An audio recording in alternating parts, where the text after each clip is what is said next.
Where's the action on this game? Well, 3/4 of the ticket count is on Alabama, but 3/4 of the money is on Georgia. A lot of sharps weighing in on the Bulldogs. Public, at least this far, 3 out of every 4 trips to the window or punches in the app is in fact on the Crimson Tide. You got Nick Saban getting a full 3. Stanford Steve and the Bear for this discussion. Steve, I'll start with you. Public is all over the Tide. Are you rolling with them? Yeah, I am. I like Alabama, Doug. But when you look at Georgia, I'm really impressed with what I saw and how they came out in the Orange Bowl against Michigan. They look great, just like, they wanted to come out, I would imagine, having that time off after everybody saw them lose to Alabama and coming out of the gates the way they did and just dominating Michigan.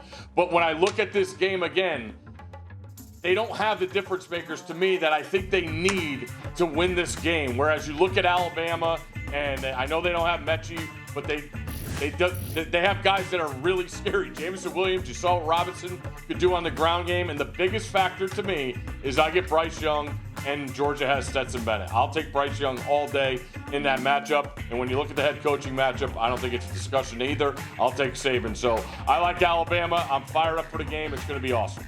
Yeah, Steve, sidebar, by the way, one of your many double-digit win streaks for best bets last year. How much is picking Bama factored in because you lost, actually, on last year's championship game? I think you had an 11-game win streak at the time. Oh, I don't. That's in the past, Doug. Yeah, we're in a new year. I don't remember that. We're on to Cincinnati. Okay. Bear, what do you make of this spread of Georgia laying 3? I think it's probably going to settle there, so I don't think there's a real rush to make a decision either way, because if you go to 3.5, not only are you going to have the Alabama money line liability like you do in a big championship game, you're going to have people betting 3.5 as well. So I disagree with Steve. I think Georgia does have playmakers. I think when they put that package on the field with Bowers, Washington, and Pickens, that's going to present a lot of problems for the Alabama defense. And I think you're going to see them play a little bit more complementary type football than you did in the SEC championship game, knowing that they need to help their defense out. But I think you need to look also at the Alabama offense. I think the semifinal might have brought a little bit of concern. If you look at what Alabama did in the SEC championship game with Mechie on the field for about half of it, you look at a team that averaged about 10 yards of drop back, 10 yards an attempt, rarely off target, and had 7 20-yard completions. If you look at the Cincinnati game, you had 2 20-yard passes. You had about a 6 yard per attempt, 6 yards per drop back, and a much higher off-target percentage. Now, is that either a result of A, Cincinnati's secondary being good and causing problems? It is a result of B, the game plan where they just felt like we could run Brian Robinson and we don't need Bryce Young to be terrific. That is a big question in this game. I think it might be a little bit of both, but I like Georgia in this game. I think the loss in that SEC championship game where Alabama needed the win, they brought the intensity, they brought everything. I think that ultimately is going to allow Georgia to kind of settle in, regroup. Nakobe Dean and the leaders on that team, I think, have them focused. The Orange Bowl was a great sign. I'm laying the points with Georgia. All right, so you two are split on the side. Steve, what about the total? Was 49 in the SEC title game. It flew over that one, so the odds makers have adjusted. We're looking at 52 for this one. I think both teams are going to have their foot on the gas, Doug. I don't think either team is going to be successful running the ball. I think there's going to be plenty of pass attempts. That makes me think it's going to go over.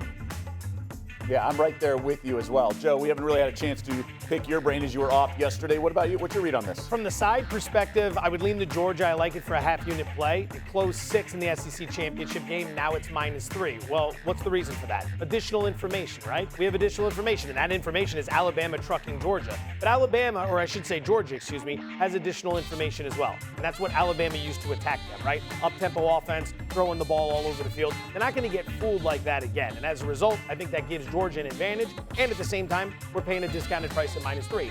For the total, I would look to the under in this game. I don't think you're going to have Alabama putting up the big numbers they just put up against Georgia the last time around. Defense is going to be improved. John Mechie in that first game, do not discount that knee injury. 6 grabs for 97 yards and a touchdown before he was hurt. And keep in mind, he's one of the best blocking wide receivers in the entire country. I think this is going to be a more tightly contested affair. And as a result, we're going under this time. Bear, what about you on the total? Yeah, I kind of lean towards the under. If you look at Kirby Smart, going back a few years, last 18 games, that Georgia has played against top 10 teams, 14 of them have gone under. So I think that was a little bit of an aberration. That game kind of got out of control with a non-offensive touchdown in that game, and just the circumstances caused it to be higher scoring. I think this is going to be a lower scoring game. I think you're going to see a lot of passes, but I think you're going to see some completed passes that kind of eat a lot of clock. And like I said, Georgia playing a little bit more complimentary, a little bit slower to kind of help their defense potentially against an Alabama offense that did have success, albeit with Mechie in that first meeting. I just think the sport and the dome, pass interference, all this, it just lends itself to overs. The playmakers are on both sides of the ball, but just better. Offense usually wins out when it's good against good. So that's why I lean to the over in this one. Thanks for watching ESPN on YouTube. For live streaming sports and premium content, subscribe to ESPN+.